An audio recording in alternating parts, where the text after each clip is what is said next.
તો હાલ જે સ્થિતિ છે તેમાં અનેક લોકોનું સ્થળાંતર કરાયું છે। કીમ નદીના પાણી જળસ્તર સતત વધી રહ્યા છે। વિષય પર વધુ માહિતી આપી રહ્યા છે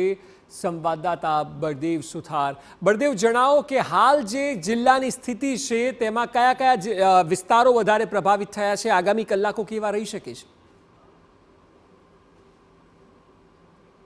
અક્ષય, જે રીતે જે હવામાન વિભાગ તરફથી આગાહી કરી હતી કે દક્ષિણ ગુજરાતની અંદર જે રેડ એલર્ટ આપવામાં આવ્યું છે અને તેના કારણે અતિ ભારે જે વરસાદ છે તે વરસી શકે છે। ખાસ કરીને જે સુરત શહેર અને સુરત જિલ્લાના તમામ જે વિસ્તારો છે તેને રેડ એલર્ટ જાહેર કરવામાં આવ્યા હતા અને તે પ્રમાણે વહેલી સવારથી મોડી રાત્રિના સમયે પણ કેટલાક વિસ્તારોની અંદર જે ધોધમાર જે વરસાદ પડ્યો છે અને તેના કારણે કેટલાક ગામો છે તે પાણીની અંદર જે બેટની અંદર ફેરવાયા છે અને તેના કારણે અનેક લોકોએ સામનો જે છે તે કરવો પડી રહ્યો છે।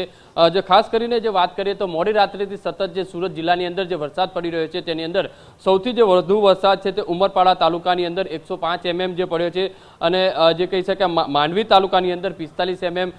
જે કામરેજ તાલુકાની અંદર 33 mm, સુરત સિટીની અંદર 39 mm અને જે પલસાણા તાલુકાની અંદર 87 mm જેટલો જે વરસાદ પડ્યો છે અને તેના કારણે નીચાણવાળા જે વિસ્તારો છે ત્યાં પાણી ભરાવાની જે સ્થિતિ છે સર્જાઈ છે। સુરત શહેર અને સુરત જિલ્લાની વાત કરીએ તો ટોટલ 1000થી વધુ લોકોને જે અલગ અલગ જે ગામડાઓ છે, અલગ અલગ રોડ રસ્તાઓ છે ત્યાંથી લોકોને સ્થળાંતર કરાયા છે, કારણ કે કીમ નદીની અંદર જે પાણીનો જે પ્રવાહ વધ્યો છે અને તેના કારણે આજુબાજુના વિસ્તારોના જે ગામ છે,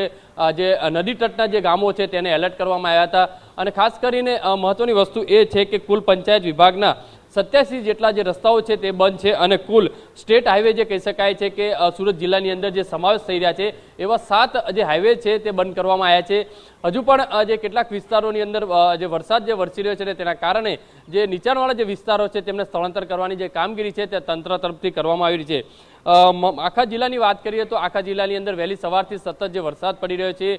જે ઓલપાડ હોય, જે કીમ હોય, માંડવી હોય, ઉમરપાડા હોય, ભરૂચની અંદર પણ જે રીતે ભારે વરસાદ પડ્યો હતો અને તેના કારણે તારાજી સર્જાઈ હતી। અત્યારે જે રીતે વરસાદે જે વિરામ લીધો છે અને તેના કારણે જે પાણી ધીરે ધીરે જે ઓસરી રહ્યા છે ત્યાં સાફ સફાઈ અથવા તો લોકોને ફરીથી તે વિસ્તારોની અંદર મોકલવા માટેની જે કામગીરી છે તે કરવામાં આવી છે। પણ મહત્વની વસ્તુ એ છે કે સુરતના ઉપરવાસની અંદર ભારે વરસાદ પડવાના કારણે તાપી નદીની અંદર પણ આ તમામ જે જળસ્તર છે તે વધ્યા છે અને હાલમાં તાપી નદીની અંદર બંને કાંઠે વહેતી નજરે પડી રહી છે। ખાસ કરીને ઉકાઈ ડેમની અંદરથી જે 1.5 લાખ ક્યુસેક જેટલું જે પાણી છે તે તાપી નદીની અંદર છોડવામાં આવી રહ્યું છે, કારણ કે ઉકાઈ ડેમના કેચમેન્ટ વિસ્તારની અંદર પણ સતત જે વરસાદ પડી રહ્યો છે। પણ અક્ષય, મહત્વની વસ્તુ એ છે કે ઉકાઈથી લઈ અને સુરતના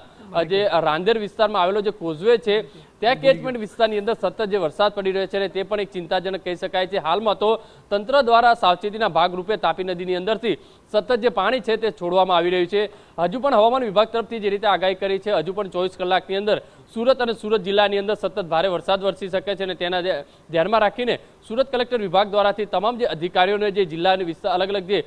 પોતાના વિસ્તારોની અંદર સતત પેટ્રોલિંગ અથવા તો નજર રાખવા માટેની જે સૂચન કર્યું છે। જિલ્લા પંચાયતના જે સભ્યો હોય અથવા તો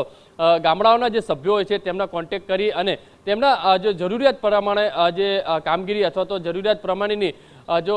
મદદ જોઈએ તો તાત્કાલિક પહોંચી વળવા માટેની જે સૂચન છે તે પણ કરવામાં આવ્યું છે। જી બિલકુલ બળદેવ, આભાર સમગ્ર માહિતી બદલ। માંગરોળના સિમોદરા ગામમાં કીમ નદીના પાણી ફરી વળ્યા છે।